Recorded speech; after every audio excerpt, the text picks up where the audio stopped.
So one thing I really wish I did early on when playing Project Sakai was to optimize my daily routine. I'm sure I'm not the only person who thinks this way, but whenever I start a new game, I want to make sure I'm doing things efficiently whenever there's a life or a stamina system in place. In this video, I want to talk a little about some things you can be doing to help improve your routine, and hopefully this will land you more crystals and items early game. And quick disclaimer, everyone plays differently. Some people want to optimize their gameplay, others just want a casual, no-risk experience.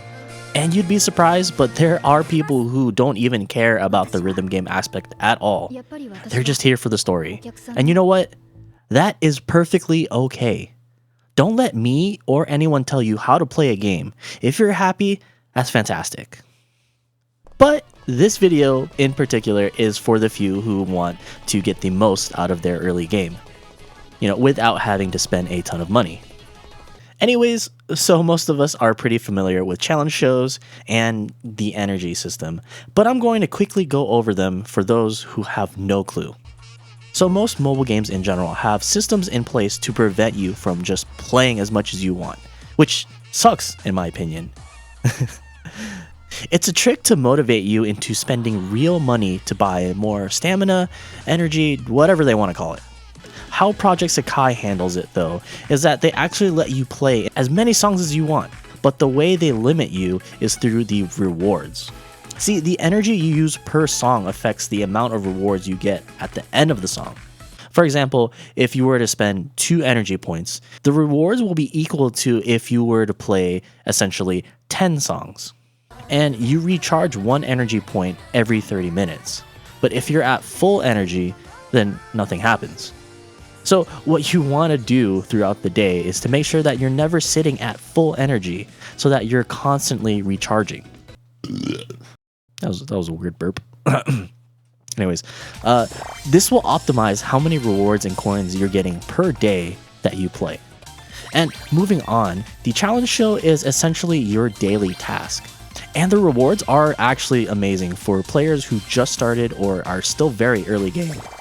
You do not want to skip these. If you only have time to do one thing that day, just play the challenge show. Now that we've got those covered, let's move on to the first thing I want to talk about. A big part of the game for a lot of people, if not every player, is the gacha system. Everyone, including myself, wants these cards, whether it's the 4-star banner for the event or the birthday cards. It's inevitable that you're going to be doing some pulls throughout your life on Project Sakai.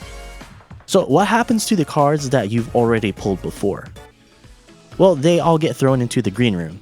If you've been getting repeats with your pulls, you need to check your green room right now. All these cards that are sitting there serve no other purpose other than to be traded for wish pieces. So now you can take all these wish pieces and go train your current cards with them.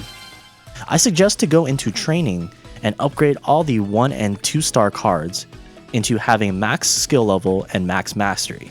I've made it a habit to immediately do the first side story and upgrade the skills and mastery the second I get a new 2-star card, and even 3-star if I have the necessary materials. Or alternatively, I'll spend 10 minutes or so after I'm done playing a session and go around trying to max out as many cards as I can. The thing is, you want to get into a habit of upgrading these cards as often as you can because, you'll see in a bit that these actually will lead to a ton of crystals. See, every time you do an upgrade, you'll fill in these slots for your character rank. And as soon as it's full, you'll level up essentially. And each time you raise a character's rank, you'll be rewarded with various items, but the most important, in my opinion, are the crystals. Also, when you reach level 13, 18, and 22, you'll unlock an extra slot for that character's challenge show. So take a look at how many crystals I have currently. I'm entirely free to play on this account. Mainly because I'm too lazy to add a payment method on my JP iTunes account. And I really only play on this account maybe once or twice a week, so I haven't really bothered training my 1 and 2-star cards. But after about 15 minutes of grinding through all these upgrades, look at my crystals now. I've spent about maybe 3,000 wish pieces. And note, this is me at level 56. And I still have a ton more 2-star cards to upgrade. Now earlier when I said challenge shows are essentially your daily tasks, this does not mean that every character is readily available for you to play. In order to unlock each character, you have to have them as your team leader for at least 30 songs. If you have the time, it's totally worth to just go and grind out as much as you can. It took about an hour for me to unlock just one character. I probably could have done it a little sooner if I just straight grinded, but 30 songs in one sitting is pretty brutal for my recording setup. So I took a few breaks here and there.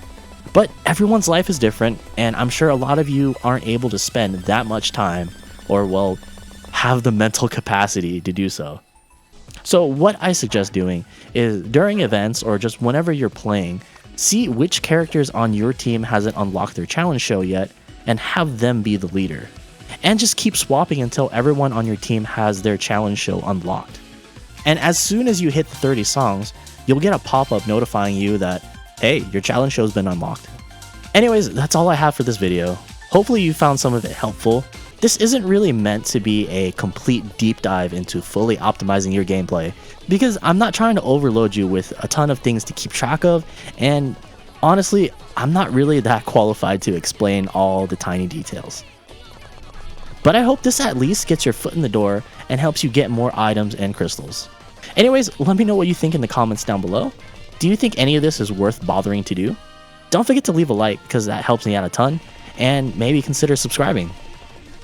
Also, here's a video that YouTube thinks you might enjoy. No way. Nice.